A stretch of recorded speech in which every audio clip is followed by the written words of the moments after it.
CSC e-governance India limited आपके लिए एक विशेष ऑडियो विज्ञापन सेवा लेकर आया है। इसके साथ ही एक VLE उनके लिए बनाए गए एक विशेष ऑडियो प्रोफाइल के साथ अपने व्यवसाय का विज्ञापन कर सकते हैं और CSC ध्वनि के साथ अपने व्यापार को बेहतर बना सकते हैं। अब हम आपको बताएंगे कि CSC ध्वनि में रजिस्टर कैसे करें।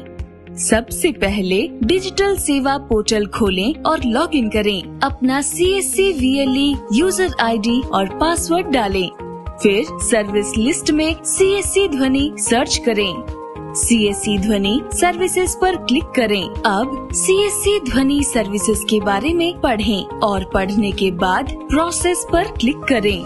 फिर एक पेज आएगा जिसमें आपकी जानकारी के बारे में पूछा जाएगा। आवश्यकता अनुसार डिटेल्स भरें। ध्यान रखें कि आप इस रजिस्ट्रेशन फॉर्म को सही ढंग से भरें, क्योंकि ऑडियो में आपको वही डेटा मिलेगा। यदि आप रजिस्ट्रेशन फॉर्म गलत भरते हैं तो ध्वनि आपकी किसी भी गलती के लिए जिम्मेदार नहीं होगा। आपको केवल अंग्रेजी में डेटा भरना है। डेटा भरने के बाद पेमेंट के लिए जांच करें और 500 रुपए प्लस GST का भुगतान करें। सफलता पूर्वक पेमेंट के बाद आपको इस प्रकार की एक रसीद प्राप्त होगी। हो गया, अब आप आराम कर सकते हैं और ध्वनि टीम बहुत जल्द आपका ऑडियो डिलीवर करेगी।